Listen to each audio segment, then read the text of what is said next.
चिरां आरो क'क्राझाराव सोलिबाय थानाय आयेन बेरेखा मेला आरो जुवा होनायनि सायाव बाथ्रा बुंथिदों बिटिसिनि बारग' मावफुं सोद्रोमा बिथां रनजित बसुमतारी बिथाङा बाथ्रा बुंथिदों जे बे समाव चिरां आरो क'क्राझाराव आन्थोर जयैनो बे समाव गोबां जुवा गेलेनाय सोलिबाय थादों एबा बे समाव नुनो मोनदों आरो बेखौ लानानै गिखांनाय मोनदों बिटिसिनि बारग' मावफुं सोद्रोमा इउपिपिएल राजखान्थि हान्जानि गोख्रों दैदेनगिरि बिथां रनजित बसुमतारी बिथाङा बाथ्रा बुंथिदों जे बे समाव चिरां आरो क'क्राझाराव बे समाव आन्थोर जयैनो मेला होनायखौ नुनो मोनदों आरो जाय मेलाफोराव जुवा होनायबो जादों आरो जायखौ नोजोर बोनानै बे समाव बाथ्रा बुंनो गिखांनाय मोनदों बिटिसिनि बारग' मावफुं सोद्रोमा रनजित बसुमतारी बिथाङा बुंथिदों जे बे समाव जे गिदिर गोलावफ्रा गावबा गावनि फिसाजोफोरखौ गुबुन जायगाफोराव दिल्ली मुम्बाइफोराव फरायनो थाखाय दैथायहरो नाथाय बे समाव गोरिब गुन्द्रानि फरायसाफोरा बे समाव दुखिया सुबुंफोरा बे ओनसोलावनो थानानै सोलोंथाइखौ लायो बे गुबुन बिजोंजों बे समाव बे जायगायावनो सोलोंथाइखौ लायो बैफोर सोलोंथाइ लानाय बै लाइमोनफोरखौ आन्थोर जयैनो बे समाव मेला होनाय जुवा होनायनि गेजेरजों बैफोर लाइमोनफोरा गाज्रि थासारिसिम थांगासिनो दं होननानै बाथ्रा बुंदों गिखांनाय मोनदों बिटिसिनि बारग' मावफुं सोद्रोमा बिथां रनजित बसुमतारी बिथाङा गिखांनाय मोनदों जे बे समाव लाइमोनफोरनि इयुनखौ नोजोर बोनानै जेराव नुनो मोनदों जे बिटिसिआव गोबां जायगाफोरावनो क'क्राझार आरो चिरां जिल्लाफोराव जे मेलानि मुङाव जुवा होनाय हाबाफारि जादों बैफोरखौ नोजोर बोनानै गिखांनाय मोनदों आरो बिटिसिनि गाहाय खुंगिरि हाग्रामा महिलारि बिथांनि दैदेननाय सोरखारखौ बे समाव बे जे आयेन बेरेखा जुवा होनाय मेला खुंनाय बेफोरखौ दोनथ'नो थाखाय एबा बे समाव होनायनिफ्राय जानगाराव थानो थाखाय खावलायदों बिटिसिनि मोनसे समनि बारग' मावफुं सोद्रोमा इउपिपिएल राजखान्थि हान्जानि दैदेनगिरि बिथां रनजित बसुमतारी बिथाङा बाथ्रा बुंथिदों जे बे समाव लाइमोनफोरनि इयुनखौ नोजोर बोनानै बे समाव जे आयेन बेरेखा मेला जुवा होनायफोरखौ दोनथ'नांगौ एबा बन्द' खालामनांगौ नङाब्ला जोंनि इयुन लाइमोनफोरा गाज्रि जानो थांगासिनो दंखौ आगु बाथ्रा बुंथिदों बिथां बिटिसिनि बारग' मावफुं सोद्रोमा बिथां रनजित बसुमतारी बिथाङा गिखांनाय मोनदों जे लाइमोनफोरनि इयुनखौ नुनानै जेराव नुनो मोनदों जे क'क्राझार ओनसोलावनो गोबां जायगाफोरावनो बे समाव मेला होदों आरो बे मेलानि मुङाव जुवा होनायखौ नुनो मोनदों आरो बैफोरखौ दोनथ'नो थाखाय खावलायदों बिटिसिनि बारग' मावफुं सोद्रोमा रनजित बसुमतारी बिथाङा चिरां क'क्राझाराव जाबायदि मेला बायदिसिनाया बारा जादों बे मेलाफोरनि गेजेरजों हाग्रामा महिलारि बिथाङा मा फोरमायनो नागिरदों जों बुंनो सानाखै खिन्थु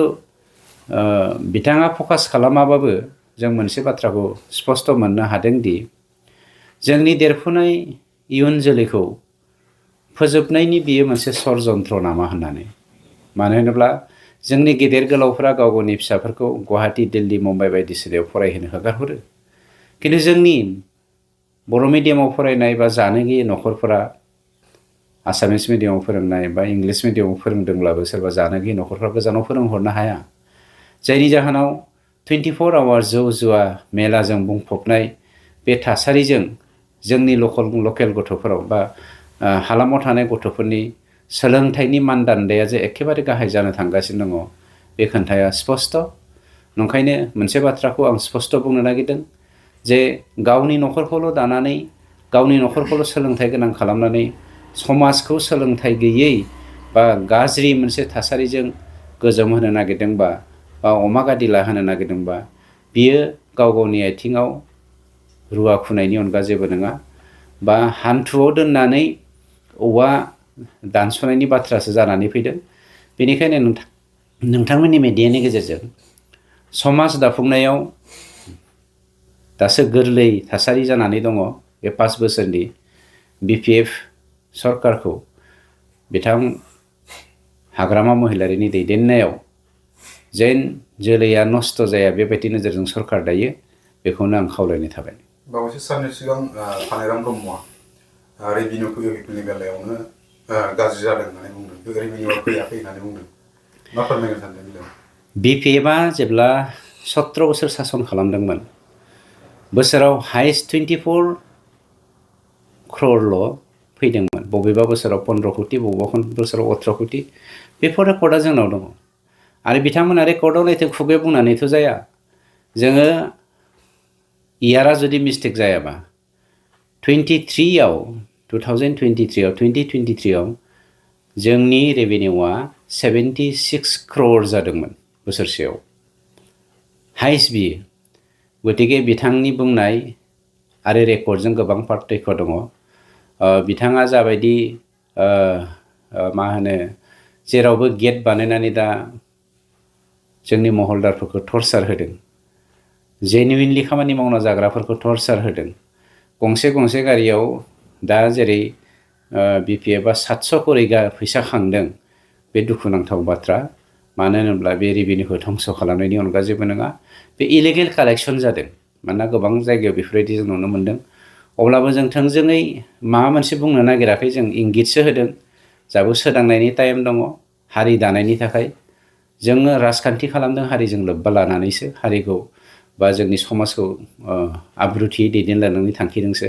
खिन्थु समाजखौ आब्रुथि गैयै मोनसे थासारिजों सृष्टि खालामनानै राजखान्थि खालामनायनि बाथ्रा जानो हाया लोगोसे BPF सरकार फैनाय लोगो लोगोनो दा पिकनिक स्पटफोर बांनो हमदों पिकनिक स्पटनि मुङाव बेखार मानसिफ्रा माने बेयावनो इनभल्भ जानानै खामानि मावना मोनजागोन बायदि खोथा बुंनानै दा पिकनिक स्पट खुलिनाय नुनो मोनो पिकनिक स्पट दा गोदोनिफ्रायनो दंखायो बेखौ जों बुंनो नागिराखै खिन्थु पिकनिक स्पटनि गेजेरजों एन्टि ससियेल एलिमेन्टफोरा जे इनभल्भ जादों बे जोंनि थाखाय दुखुनांथाव बाथ्रा पिकनिक स्पटफोराव जेरै दा BPFनि समाव जौ फाननाय आड्डा सोलिगासिनो दङ मोनफ्रोमबो पिकनिक स्पटआव खना खनला BPFनि इयुथ दैदेनगिरिफोरनि गेजेरजों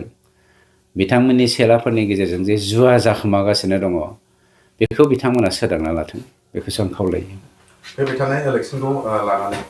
हाग्रामा महिलारि एनडिएजों लोगो जानानै जोङो 126 बियाबफ्राव जोङो 100खौनो मोनगोन होननानै बुङो सार बेयो पसिबल जागोन नामा बे हाग्रामानि बुंनाय राव हाग्रामाया 15थायाव 15थाखौनो देरहाग्रोनानै लाथों जों मिथिगौ बिथाङा एनडिएजों एलायन्स जाबाय सिङाव बे रिजाल्टखौ नैबे डिसेम्बर दानैनो लास्ट उइकनि बबेबा मोनसे बुब्लियाव जोङो नोंथांमोननो होगोन